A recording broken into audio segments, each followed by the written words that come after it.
जय गुरुदेव, हर हर महादेव, शंभो शंकर। जैसा कल बोला गया था कि जो सत्संग का प्रसंग है उसमें एक इष्ट या जो देवता हैं, हम जो जिनकी पूजा आराधना करते हैं, उनकी सत्यता जो भी संतों से सुनी है उसका बखान करने का सोच रहे हम लोग। तो मैं आज भैरव जी के बारे में बता रहा हूँ। लेकिन उससे पहले एक प्रश्न आया था गुरु भाई जी के पास 2-3 दिन पहले। ये प्रश्न है, योगी राज जी फरीदाबाद से हैं योगी राज जी, गुरु भक्त है कोई। और उन्होंने प्रश्न रखा गुरु भाई जी के सामने कि उन्होंने कुछ समय पहले, मान लीजिए कि 1-2 साल पहले, जब इनके गुरु नहीं थे तब अमरनाथ की यात्रा में गए थे। तो इन्होंने कोई किसी साधु को देखकर या बड़ा साधु मानकर जो भी है, और उनको गुरु धारण कर लिया कि नहीं। 2-3 मित्र थे होंगे उनके साथ मिलकर उनको गुरु धारण कर लिया और गुरु गोरक्षनाथ जी का मंत्र लेके वो वहाँ से उनके पास से आ गए थे। और कुछ समय उपरांत उन्होंने साधना वगैरह की उस मंत्र की, 1.25 लाख अनुभव कुछ उन्होंने कहा हुए नहीं, और कुछ थोड़े बहुत कोई खास हुए नहीं, उसे मान लीजिए अनुभव हुए नहीं उनको। और वो मंत्र कर रहे थे और बीच बीच में उन्होंने गुरु जी के पास, जिनको उन्होंने गुरु बनाया था उनके पास वो गए। और गए उस वक्त क्या हुआ था कि ये मैं बताना चाहूँगा, योगी राज फरीदाबाद से हैं। इनका गाड़ियों का व्यापार है। गाड़ियों का इनका व्यापार, ये पुरानी गाड़ियों को बेचते हैं वगैरह, रीसेलिंग वगैरह करते हैं इस तरह की। तो फिर इन्होंने गुरु के प्रेम के बस गुरु के स्थान पर गए वहाँ पर।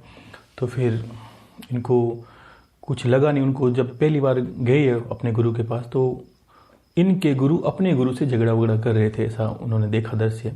और उनको लगा भाई कुछ अच्छा नहीं लग रहा उनको। तो फिर उन्होंने वहाँ से आने वाले थे, उससे पहले उनके पास कोई गाड़ी थी होगी, शायद ही गाड़ी थी। और गाड़ी को उन्होंने बोला कि आप ये गाड़ी, उनके गुरु ने बोला ये गाड़ी आप आश्रम के नाम से छोड़ दीजिए यहाँ पर। और ऐसा करके उनसे गाड़ी ले ली गई थी। और ये ऐसे ही थोड़े परेशान हैं, इनका काम धंधा। इन्होंने कहा मेरा थोड़ा कम चलता है, समय का प्रभाव चलता है, कभी मंदा, तो फिर कोई बड़ी बात नहीं।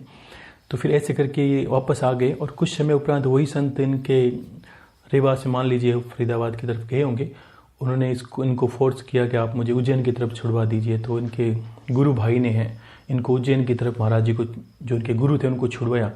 वहाँ जाके भी वे गए तो उनको फिर गाड़ी का बोला गया और उनकी गाड़ी रख ली गई, जो इनके पास थी गाड़ी, वो गाड़ी रख ली गई। और कहा हम पैसे दे देंगे। तो फिर इन्होंने गुरु समझ के दे दिया, मान लीजिए। तो फिर उन्होंने कुछ पैसे दिए नहीं दिए, मान लीजिए इस तरह की बात हुई। और कुछ समय उपरांत ये वापस गुरु के स्थान पर गए तो ये वहाँ पर कोई झगड़ा वगड़ा लग रहा था।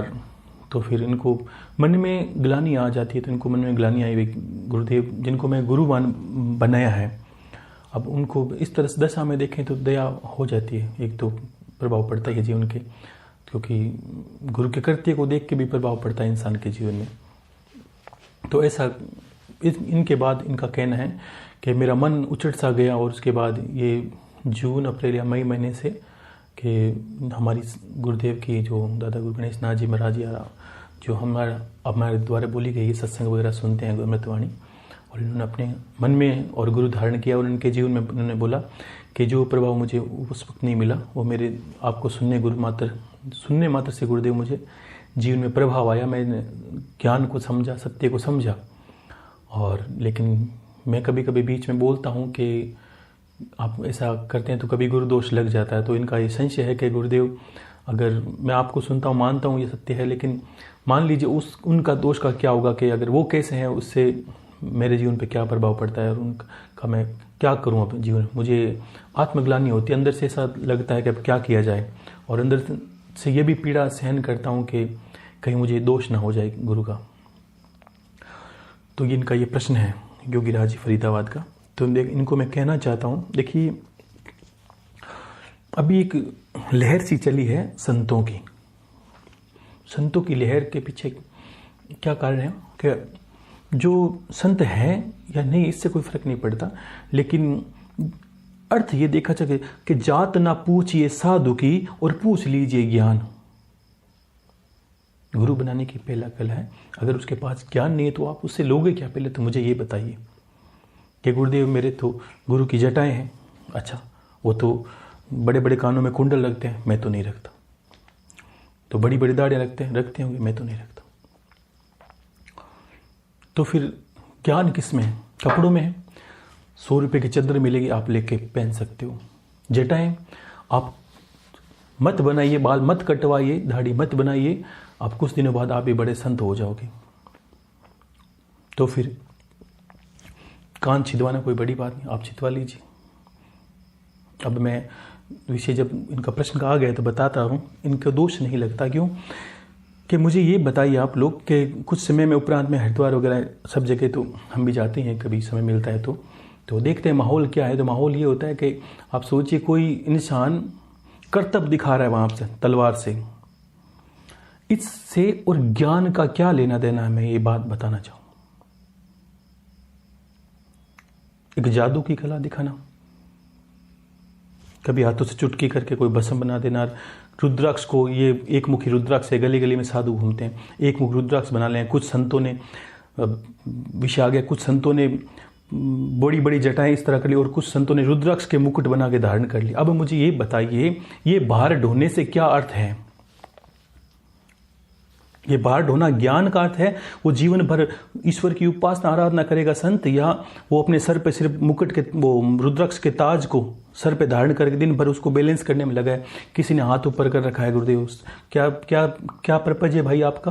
क्या करना चाहते हो दुनिया के साथ? कुछ तो इतने निकृष्ट दृश्य भी दिखाते हैं कि भाई इस तरह के नंगे होके घूमते हैं। नागा का अर्थ होता है कि विरक्ति, समाज से नहीं। नागा का अर्थ ये है विरक्ति, किस तरह कि समाज की दृष्टि से आप परे चले जाओ। इसमें सन्यासी है ऐसा नहीं कहूं। अब सन्यासी है कितने? मैंने कहा मुझे दूर दूर तक नहीं दिखते, हो सकता है आपकी दृष्टि बहुत अच्छी होगी। अब इन्हीं लोगों में से कुछ इस तरह से हैं जिनको आप, शब्द नहीं है लेकिन ये सोचिए कि वो वहां चले गए हैं जिनको पता है कि लोग ढूंढते हुए वहां आएंगे।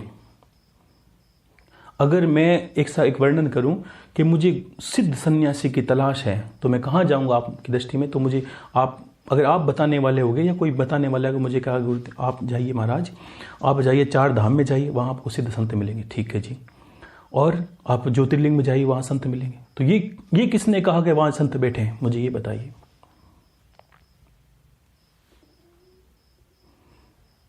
संत गलत नहीं है, गलत आपकी बुद्धि गलत है। आपने ये कैसे प्रमाण निकाल लिया कि कोई जटाधारी शिव हो सकता है? किसी किसी के बड़े नखून बदे हैं, किसी ने ये मुंडों से खेल रहा है, कोई कुछ कर रहा है, कोई हाथों में कुछ लेके घूम रहा है। ये तो मलिनता है कुछ नहीं, ये मलिनता है। और हर जगह आडंबर चल रहा है कि मैं मनुष्य का मांस खाता हूँ। अगर एक बात बोलिए, गुरु भाई जी ने मुझे आज इस विषय में थोड़ा बताया तो मैं कहना चाहता हूँ। अब यही बचा है दुनिया में, है ऐसा कोई नहीं, कोई तंत्र मंत्र नहीं होगा कि मनुष्य का मांस खाता है। दुनिया में वो उससे ज़्यादा निकृष्ट कोई हो ही नहीं सकता, नीच इंसान। क्यों कि कोई भी जानवर, चाहे सिंह भी क्यों ना हो, वो अपनी जाति का मांस नहीं खाते। और नाम दिया अघोर। अब अघोर को मेरा विषय है नहीं, अब आपका विषय आ गया तो थोड़ा हल्का सा समझ लीजिए। ऐसा विषय तो मैं भैरव जी के सम्मित करने वाला था, लेकिन आपका प्रश्न भी इस तरह का है। अघोर का अर्थ है, अघोर को अलग कीजिए, घोर, अघोर से ए हटाइए, आपको लगेगा घोर। घोर का अर्थ क्या है? बहुत घना, ज्यादा, विशाल। यानी घोर का अर्थ है कामना, मुझे घोर कामनाएं हैं। इसको अ लगाते आपको लगेगा अघोर, कामना रहित वो है अघोरी। कामना रहित क्या अर्थ है? कि ना तो समाज की कामना है, ना लोगों के बीच में बैठने की कामना है, ना समाज में जाने की कामना है। वीहड़, शमशान करते हैं वीहड़, बिल्कुल करिए, लेकिन वीहड़ दुनिया की दृष्टि से दूर, जाना ही नहीं लोगों के सामने। क्योंकि समाज का एक नियम है, कुछ कायदे समाज के होते हैं, कुछ अघोरियों के होते हैं, कुछ नागा सन्यासियों के होते हैं। इंसान की देह का फर्क पड़ता है। आप नंगे हो, लेकिन ये नहीं कि आप नंगे समाज के अंदर चले जाओ। आपको समाज की मर्यादा को देखना पड़ता है। आप सन्यासी हो, समाज में तो ग्रस्त रहते हैं ना, वहां भी नारियां स्त्रियां घूमती हैं। आपको लोगों को दिखा के नंगा नहीं होना। आप चादर भी लपेट सकते हो। शिव से बड़े तो नंगे हो नहीं सकते आपके, नहीं तो उन्होंने बागंबर पहना है, आप तो पहन लीजिए। किसके स्वरूप का अनुसरण करते हो ये आपको थोड़ा ध्यान रखना है। कबीरदास जी ने पहले लिख दिया था कि जात ना पूछिए साधु की, पूछ लीजिए ज्ञान। हो सकता है वो कैसी जगह बैठा हो, आपको ज्ञान से मतलब है आपको। मैंने कबीरदास जी की जटा नहीं देखी, रविदास जी की नहीं देखी, मीराबाई के कोई करतब नहीं देखे। ये करतब तो वो दिखाते हैं जो जादूगरी चमत्कार ये करते वाले हैं, डमरू बजा के कुछ करते हैं कोई। अब देखिए कोई अब जिसको इससे मुझे एक बात बताइए, कोई सन्यासी नंगा घूम रहा है, कोई तलवार के साथ खेल रहा है, कोई कुछ अपने गुप्त इंद्रों को छेड़ रहा है, वहां से पत्थर उठाता है, ये सब ये गुरु भाई आज मुझे इतना बड़ा विषय बताया, मैं हंस रहा था। अब मुझे बताइए इससे ज्ञान की सिद्धि का, ज्ञान का पता कैसे चले, ये मुझे बता दीजिए बस। हो सकता है आप संत की परख नहीं कर सकते, लेकिन 10 मिनट आप बोलोगे तो इतने तो मूर्ख हो नहीं सकते। आप व्यापार करते हो, आप समाज के अंदर रहते हो, तो आपको ये पता हो जाता है कि हाँ ये एक लालच के वश है ज्ञान का अर्थ। 10 मिनट बोलते ही इंसान को इतना तो पता चल जाता है इसके अंदर कुछ है कि नहीं है। वही देखना है, भगवान ने बुद्धि दी है आपको। मैंने सबसे पहले भी शुरू से यही बोला है, आप होशियार हो जाइए। होशियार कर नहीं तो आपको एक नहीं ऐसे बहुत मिलेंगे, बहुत ज़्यादा मिलेंगे, आप पार नहीं पा सकते। क्योंकि देखो हर वेश में कुछ ना कुछ होता है। ऐसा जरूर नहीं कि वर्दी पहनने वाले सारे पुलिस वाले होते हैं।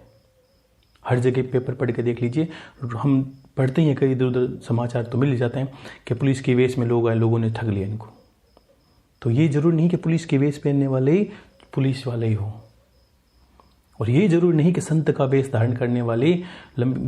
भिखारियों का स्वरूप भी अलग हो गया। जो भिखारी बने थे उन्होंने अगर वो नई जटाएं बताए, सिर्फ चद्दर पहनना है आपको, बस उतने में आप साधु लगोगे और आपके वारे न्यारे हो जाएंगे। कोई तो कोई 100 में से एक आएगा, गुरुदेव आपको प्रणाम, मुझे तो। और एक विषय में पूरा भूल गया उनको, अब ये सुनिए इनके साथ और क्या हुआ था। इनके साथ ये हुआ था कि ये उनके पास गए थे और अपनी समस्या बताई थी।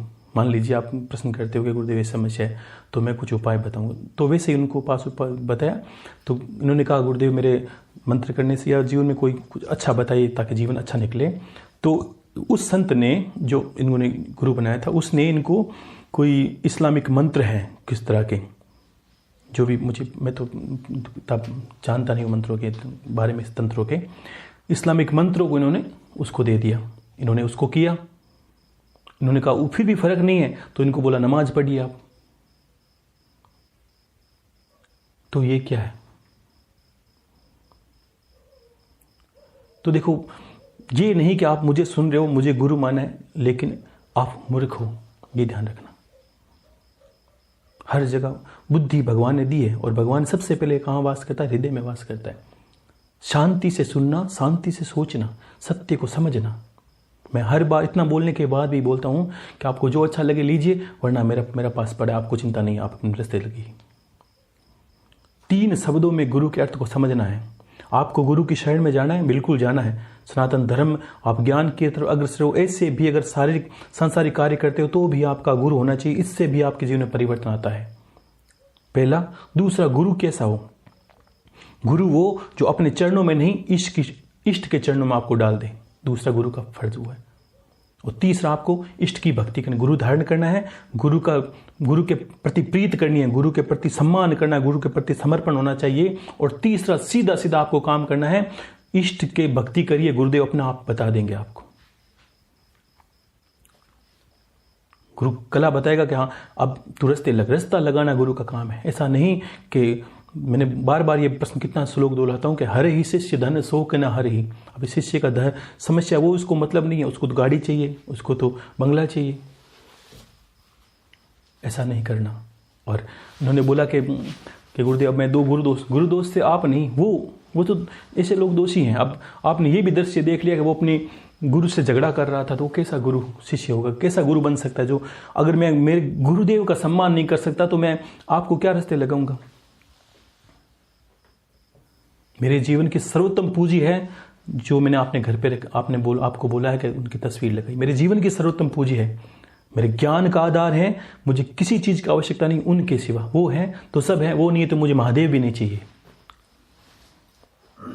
और वो हैं तो उनकी सेवा पूजा करने से मुझे महादेव के दर्शन होते हैं, कृपा उनकी होती है, हर एक के हो जाते हैं। कभी ये बड़प्पन का विषय नहीं है, ये सत्य विषय है। कभी आत्मा में बार बार 3-4 उनको प्रणाम करो, गुरुदेव आज मुझे इनके प्रति कुछ अनुभव, तो उसी रात को अनुभव हो जाते हैं। ये कृपा सब गुरुदेव की है, क्योंकि मेरा समर्पण उनके प्रति है। मेरी हर सांस, मेरा हर जीवन, मेरा जीवन का आधार, इस मेरा जन्म पूरा मेरे गुरु की सेवा के लिए है। इसके अलावा मेरा कुछ कार्य नहीं है, बाकी कार्य मेरे स्वतः ही हो रहे हैं।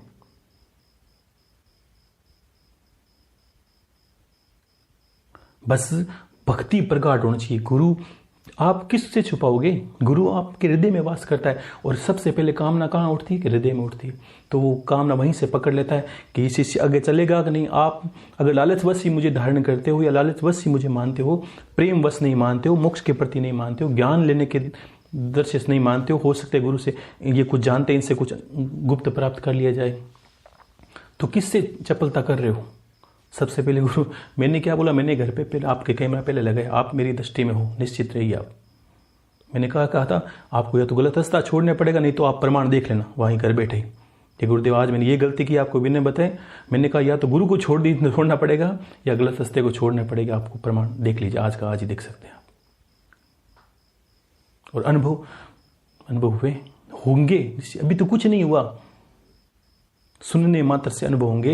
ऐसी ऐसी विद्याएं हैं गुरुदेव के पास में, ऐसी ऐसी ज्ञान है, आप सुनोगे। मैं वहां अरदास लगाता हूं गुरुदेव इनका हो जाए, और आपका हो जाएगा। कुछ करना ही नहीं है। जब बैठे बैठे सब मिल रहा है तो मैं क्यों खड्डा खोदूं कि इसके अंदर मुझे पानी निकालना है? नहीं, मुझे नहीं संत चाहिए। मेरे पास जो संत है मैंने सब में मुझे महादेव भी नहीं चाहिए, इष्ट है, लेकिन मुझे बस मेरे गुरुदेव चाहिए।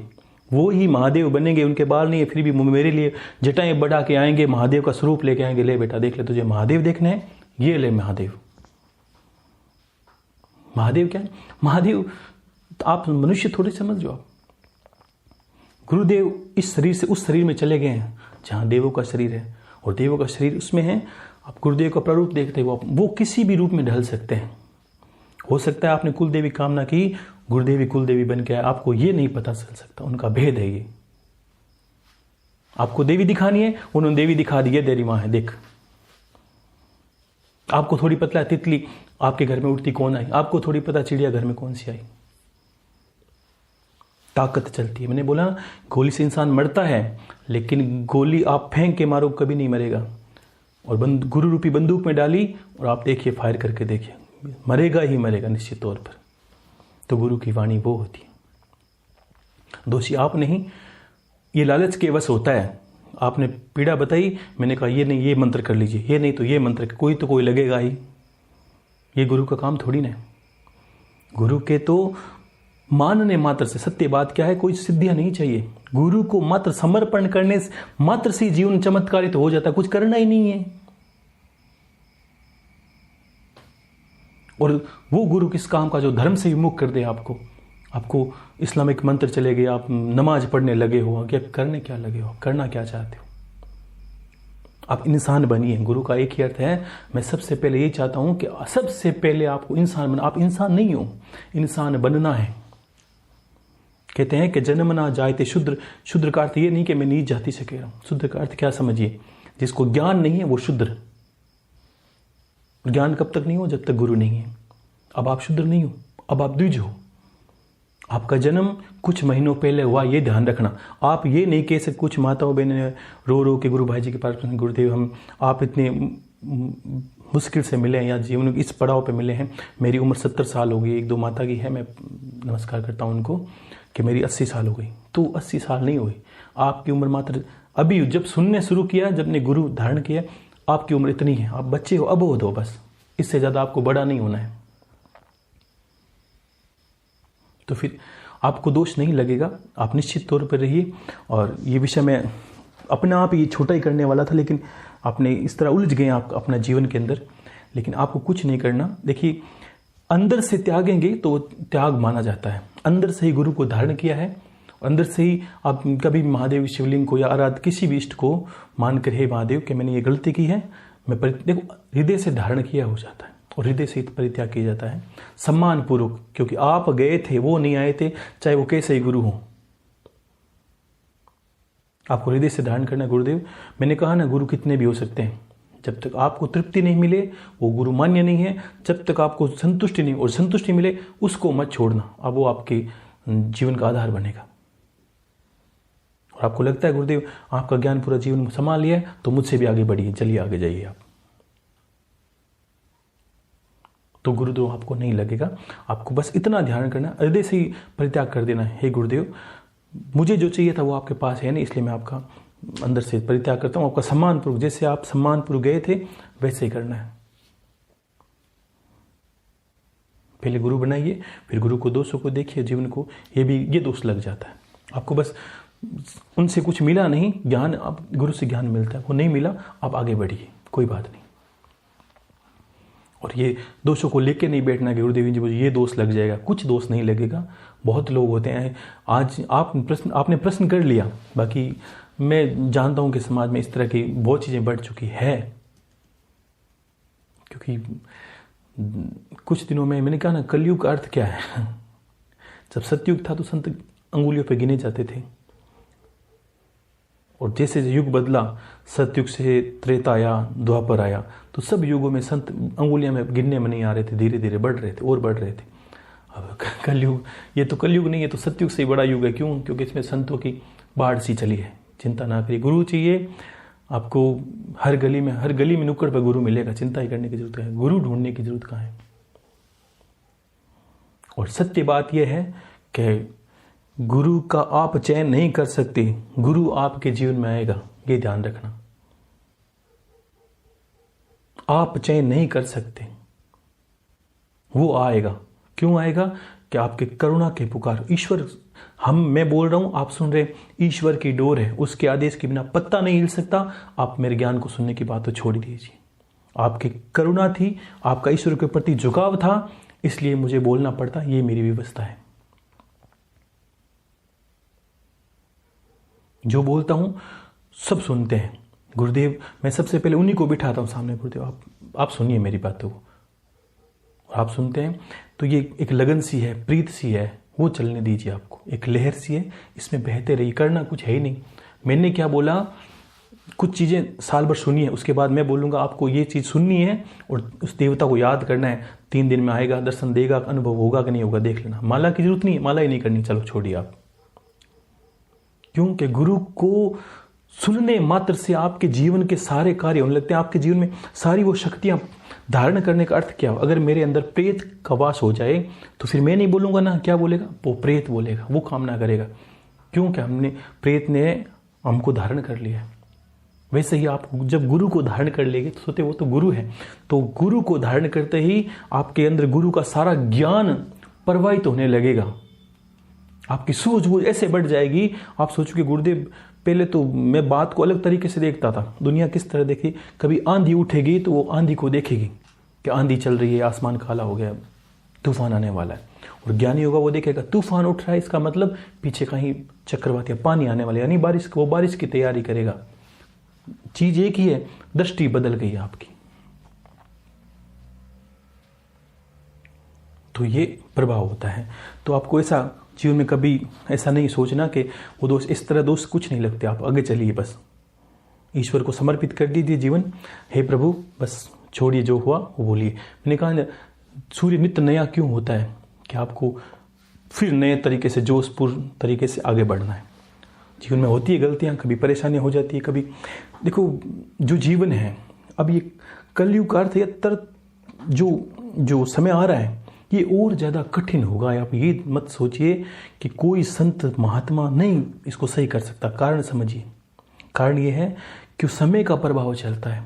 सतयुग में समय का प्रभाव होता है, इसलिए क्या होता है कि ईश्वर सब जगह सत्य है। आपने देखा सतयुग का अर्थ क्या है कि असत्य की भाषा कोई जानता नहीं था, वो था सतयुग। झूठ बोलना क्या होता है वो कोई जानता नहीं था। और सत्य के प्रभाव से क्या हुआ था कि आपने सुना वेदों में पेड़ बोलते थे, पक्षी बोलते थे, पशु बोलते थे, सब बोलते थे। ये सत्य का प्रभाव है, ये सत्य पर चलते हैं। ये धरती है ना, अभी मैं जब नागों का वर्णन करूं उसमें कहूंगा कि जब शेष नाग जी ने धरती धारण की थी, ये धरती स्थिर नहीं थी, उथल पुथल होती थी। विष्णु भगवान के कहने से शेषनाग जी ने धरती को धारण किया। उनके क्या, उनके 1000 फण हैं।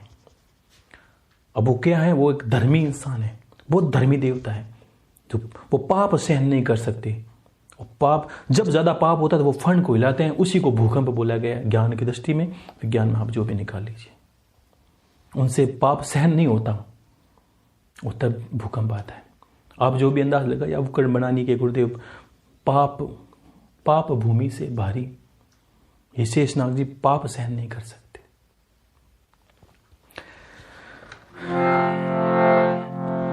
तो फिर इस तरह आपको जीवन को एक सतत एक चाल की भांति करना है, ठीक है ना। आपके प्रश्न थोड़ा मैंने विस्तार से बता दिया, इसलिए आपको मैं आज भैरव जी के बारे में नहीं बता सकता, क्योंकि इतना समय नहीं थोड़ा निकालने के लिए। लेकिन ये प्रश्न इसलिए ज़रूरी था कि आप लोगों को भी मान लीजिए कि सब जगह उलझना नहीं है। गुरु का ज्ञान का अर्थ है कि हर चीज़ को जानना, बारीकी से जानना, बस सतत एक सीधा सिंपल काम करना। ईश्वर इतना मुश्किल नहीं है जितना इन लोगों ने बना दिया। एक इंसान ईश्वर को मिलना चाहता है तो आपको क्या लगता है, उसको कोई 50 किलो उसको रुद्राक्ष अपने सिर पर धारण करने पड़ेंगे, उसको नाखून बढ़ाने पड़ेंगे, उसको लटकना पड़ेगा। ये कहाँ लिखा था ईश्वर मिलने का? इसलिए आपको ऐसा कोई प्रश्न रखना ही नहीं है, बस ज्ञान सीधा साधा। कन्हैया को देखिए, बहुत बड़ी जटाएं, योगेश्वर कृष्ण भगवान, सारा योग ज्ञान उनके अंदर था। कोई सीधे साधे इंसान, बस ये सीधा। अर्जुन तो बिल्कुल सामान्य पुरुष, वो सामान्य ही ज्ञान को देगा, और सामान्य के अंदर ज्ञान मिलेगा। ज्ञान बनावटी नहीं। मैंने कहा ना, धर्म कैसा है गुरुदेव? एक धर्म की कल्पना मैंने बताई थी, एक सीधा साधा भोला सा इंसान, उसको बोला है धर्म, जिसको कोई भी ठग लेता है। वो फट से चालबाजी में फंस जाता है। कुछ लोग मानते होंगे कि भोले होते हैं, उनको कोई भी ठग लेता है, लेकिन इसका अर्थ ये नहीं कि जिसको ठग लिया गया वो नहीं। भोलेनाथ भोले हैं, ये धर्म का स्वरूप। कैसे भोले? कोई भी ठग लेता है, लेकिन ठगने वाला ज्यादा चलता नहीं है, क्योंकि आप बनना तो भोलेनाथ जैसा बनना, आपको कुछ बनना ही नहीं है। ठगने वाले को ठगने दीजिए, आप अंत उसका देख लीजिए, आपको उसका अंत छोड़ दीजिए। हाँ बस कोई बात नहीं, मेरे साथ करिया, तू भाई आगे मत करना, जा जैसा तू है वैसा जा, आगे माफ करते जाना है, आगे बढ़ते रहिए। विरोध आपका नहीं है, आगे ध्यान रखेंगे। हर इंसान सीख आता है, आपने जो गलती की है वो नहीं करेंगे तो सीख के लिए भी कुछ चीजें होती है दुनिया में। आप ये सोचिए कि वो इंसान जीवन में आया तो मुझे सीख मिली कि अब ये गलती मुझे जीवन में नहीं करनी है। गलत संगत करते हैं तो आपको ये सीखना है कि ये संगत गुरुदेव आगे मैं जीवन में नहीं करूंगा। तो इसी एक कितनी गलतियां होगी आपकी, 2, 4, 10, इससे आप पूर्ण इंसान बनोगे। वो गलतियां नहीं करोगे तो आप पूर्णता अपने आप आगे। तो समर्पण और श्रेष्ठ जो है वो है। तो फिर और एक प्रश्न था कि ब्रह्मा जी के बारे में किसी माता ने प्रश्न रखा है कि ब्रह्मा जी के, देखो ये सारे जो प्रश्न हैं वो आगे अभी हल्के में नहीं लूँगा, प्रश्न थोड़ा विस्तार की बातें वो विस्तार में होगी, इसलिए मैं भैरव जी के बारे में आज आपको कुछ नहीं कहूँगा। एक भजन थोड़ा मैं आपको 2 लाइन में सुना देता हूँ, जो कल मैं सुनाऊंगा भैरव जी के लिए। बोलते हैं, भैरव पूर्ण रूपेण शंकरा, मूढ़ मते न जाने शिव माया। जिस प्रारूप को आपने भैरव जी का बनाया है, इन लोगों ने मिलकर, संतों ने काला पीला बना के, बड़ी बड़ी आंखें, तो लोग, एक सामान्य जो सीधा साधा इंसान है उसको कोई बोले कि ये भैरव जी का उपासक कोई मिले तो वो डर जाए कि पता नहीं भैरव जी का उपासक हो तो पता नहीं कैसा होगा, कितना डरावना होगा। क्योंकि मैंने बोला ना, देवता का प्रारूप होता है सात्विक, राजसी और तामसी। और उनके तामसिक स्वरूप को आप देखोगे तो आपको लगेगा जिसके नाम मात्र से भय कंपायमान हो जाता है, और जिसके दर्शन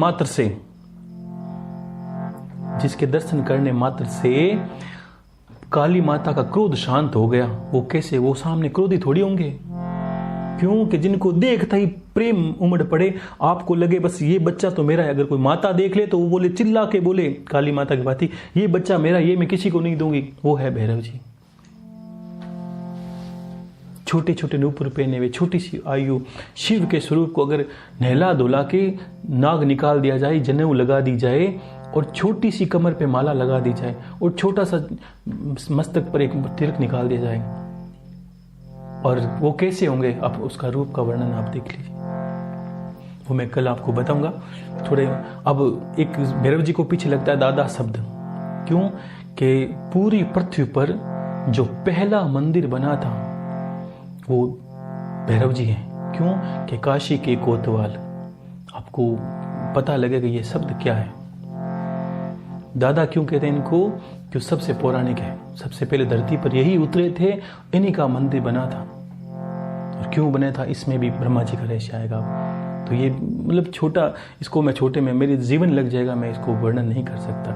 आपको प्रेम रखना, ये प्रेम के बस आते हैं। ये आपने जो देखे हैं बड़े बड़े आंखों वाले, वो आपको उनको छोड़िए, वो आपको भैरव जी नहीं मिलेंगे। उनके चक्कर में आप घूमते ही रहोगे माला धारण किए हुए, ठीक है। तो फिर ऐसा स्वरूप मैंने बताया ना, आप छोटे जिनको अगर स्त्री देख ले, अगर इंसान देख लेना, कोई जो पुरुष हो उसको भी माँ बनना पड़े, क्योंकि उनका उदय भी इसीलिए हुआ था, माता के क्रोध को शांत करने के लिए। अगर पुरुष देख ले तो उसको मन में आ जाए कि अगर मैं माँ होती तो ये मेरा पुत्र होता, और देख ले तो छवि नहीं जाती। वर्षों वर्ष जीवन में अंत आपका निश्चय हो जाएगा कि मान लीजिए 100 साल की उम्र है, दर्शन आपने आज कर लिए, आपका अंतिम समय तक उनके दर्शन का छवि नहीं जा सकती। वो भैरव जी हैं, दूध से धुले हुए, तो पौराणिक से पौराणिक, और इनको लांग जाए ऐसी कोई शक्ति नहीं बनी, ऐसी कोई निकृष्ट योनि नहीं बनी, ऐसी कोई आप बोलते ना मसानी वसानी ये सब करते हो, कुछ नहीं इनके पार। इनके नाम मात्र से मृत्यु आ जाती है उनको, वो भागती है। तो दादा तेरी तस्वीर, अब दादा में गुरुदेव का नाम भी याद रखना आपको। दादा तेरी तस्वीर सरहाने रख कर सोते हैं, दादा तेरी तस्वीर सरहाने रख कर सोते हैं, यही सोच कर अपने दोनों नैन भिगोते हैं।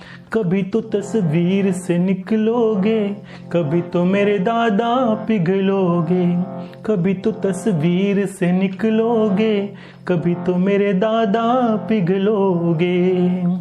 दादा तेरी तस्वीर सरहाने रख कर सोते हैं, दादा तेरी तस्वीर सरहाने रख कर सोते हैं, यही सोच कर अपने दोनों नैन भिगोते हैं। कभी तो तस्वीर से निकलोगे, कभी तो मेरे दादा पिघलोगे, कभी तो तस्वीर से निकलोगे, कभी तो मेरे दादा पिघलोगे। जाने कब आ जाए मैं आंगन रोज बुहारूं, दादा घर का हर कोना कोना सवारूं। जिस दिन दादा नहीं आते जी भर के रोते हैं, जिस दिन दादा नहीं आते जी भर के रोते हैं, यही सोच के अपने दोनों नैन भिगोते हैं। कभी तो तस्वीर से निकलोगे, कभी तो मेरे दादा पिघलोगे। कल मैं आपको समय मिलते ही सुनाऊंगा, भजन भी सुनाऊंगा आपको। ये छवि याद रहनी चाहिए भैरव जी की, तो पूरा विस्तार से वर्णन करूंगा ये क्या है, क्या से क्या बन जाते हैं। और जहाँ इनका पैर पड़ जाए वहाँ पर दुनिया आगे के पीछे। अगर ऐसा वर्णन आता है कि इनका नाम मात्र से त्रिलोकी में ऐसा कोई देवता नहीं जो पीछे कदम नहीं रखते, वो भी यही है, चाहे महादेव भी क्यों ना हो। इनके कदम मात्र से जब इनको क्रोध आ जाए तो फिर किसी को कोई शांत नहीं कर सकता, और इनको भक्त को छेड़ ले तो भी कोई शांत उसकी सहमत आ ही जाती है। लेकिन आपको प्रेम कितना विवश करता है इनको, ये प्रेम के बड़े भूखे हैं। जब ये चलते हैं तो आपको ये याद नहीं हो सकता कि ये क्या है। मेरी भावनाओं को आप समझ लीजिए कि गुरुदेव कहना क्या चाहते हैं, कैसे हैं ये। और इसके स्तोत्र आते हैं, वो कभी मैं बोलूँगा, उसको सुनने मात्र से हो सकता है आपके कर्म अच्छे हो। मैं आशीर्वाद दूंगा उसको, स्तोत्र को, कि आपको ये रात को दर्शन किसी प्रकार दें। आप गुरु मंत्र करते रहिए, समर्पित रहिए, और सब गुरुमुखी लोगों के लिए है। मैं उसको सुनना, आप जो बताऊंगा उसको आगे, उसको सुनने मात्र से मैं कोशिश करूंगा। गुरुदेव के वश में तो सब कुछ है, तो वो आपको निश्चित तौर पर आपको रात को आके दिखेंगे कि वो क्या है भैरव जी जो जिसके पीछे दुनिया भाग रही है। आशीर्वाद है। खुश रहिए। हर हर महादेव।